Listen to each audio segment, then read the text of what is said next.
Hey, welcome back to another RacerX track examination. My name is Donnie, and today I am joined by the hottest young 450 rookie this year, supported by his dad at every race, coming off two top 15 finishes in the last 3 rounds. Grant Harlan, buddy, thanks for joining me on this one. Man, how you doing?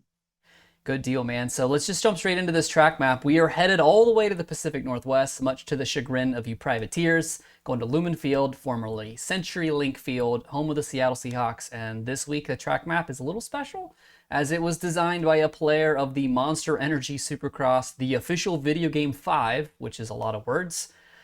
This track is a bit cookie cutter compared to some of the wild layouts that we've seen in 2023. But Grant, what is the first thing looking at this track that really jumps out at you? I gotta say it's the sand section next to the starting line, or if not starting line, the first corner, I guess. Not really sure how that's gonna play out, but I'm sure it'll play out for good or bad. So this is one of the longer start straights of the year, and it looks like it narrows up pretty tight there at the end, so they can make room for that sand section. How much of it a disadvantage are would you be in this round, being more of the privateer class against some of those factory guys at that long start? Me personally, I feel like it's an advantage for us. Um, when you have these super short start straights and tight corners and whatnot, it kind of makes gate pick more important. And for the most part, we're gonna be anywhere from 14, 15 to 25, right? So gate pick is huge for the short starts and tight corners and stuff like that. So when you have longer straight, you can kind of move around and be anywhere on the starting line and still get a good start. So I think it helps us, especially in the 450 class. Um, Not really needing any special work done to the bikes, but 250 class it'll be a big advantage for the factory bikes. What section of the track do you think is going to be the one to watch, especially for the people that are in the stands and they don't have to follow the broadcast? Do you think there's going to be any hot spot for action on this one?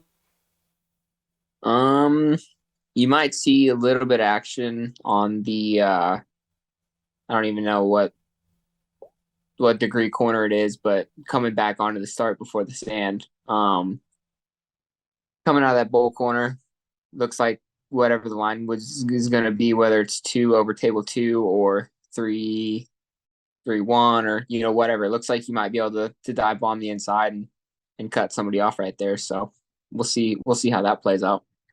Looking at these rhythms, if we go with the one after the start straight first, what rhythm do you think is going to be the go-to on that on that long rhythm? Hate to say it, but if it's kind of set up the way it looks on the map, probably be 3 on off 3-3 or 2-1. Um, Other than that, probably two table over 2-3-2. Okay. That's kind of what I see. But it always depends on what they're able to build with the actual floor space. So we only have two true bull turns this week with a ton of 90s. Do you foresee a lot of passing opportunities on this one, or is it going to stay pretty one line throughout? It's going to be tough to pass. Um, the 90s kind of create a funnel on the track, but like I said, I think that corner on the start, it's going to be one to look at, and the two bull corners, because those are the best opportunities to pass. So guys are going to try and set those up the best they can. Is this your first time racing in Seattle? It is, I believe, every round from now until Salt Lake is going to be new for me. What's that like going to dirt that you've never even raced before? Is it pretty challenging, or you're kind of a pro if it takes you a couple laps and you kind of have it figured out? Yeah, I mean, I feel like the dirt changes a little bit from year to year, stadium to stadium.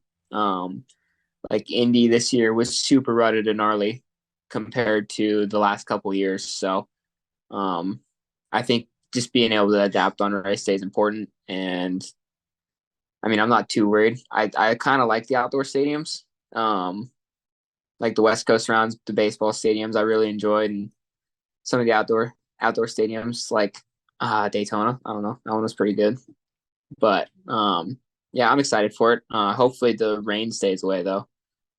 Yeah, I'm glad you mentioned that the forecast is a little iffy at best. And for the rest of us that aren't elite athletes, what is the hardest part about racing 20 minutes on a supercross track when it gets sloppy like that?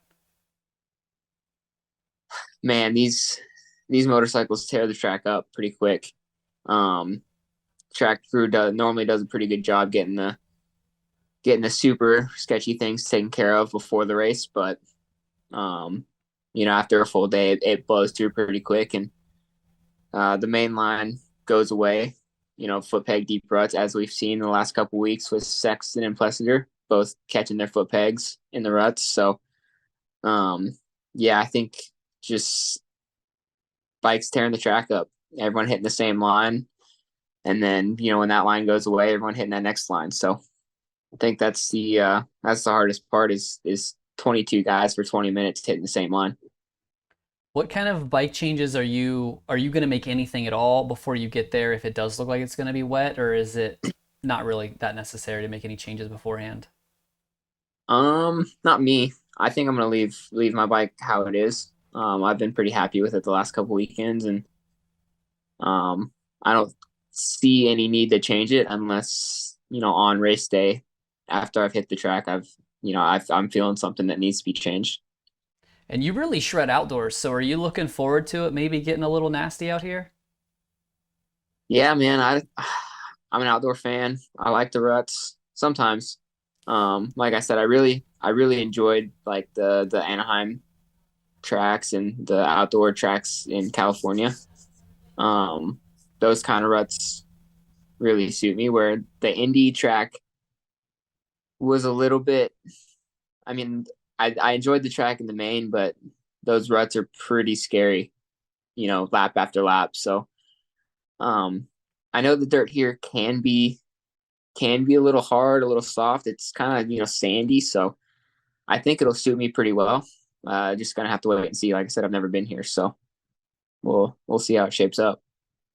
You've been having an incredible season so far, Grant. Is there anybody you want to thank on here?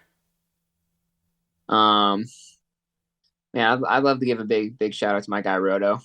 Um, Really, just week after week, just keeps grinding, making a name for himself out here. It's really cool to see. Oh man, I appreciate it. I appreciate it so much. But thank you for entertaining us every week. Thanks for absolutely crushing it. Out of all of the writers, for anybody watching at home, like Grant has been incredible, really welcoming to somebody like me getting into this.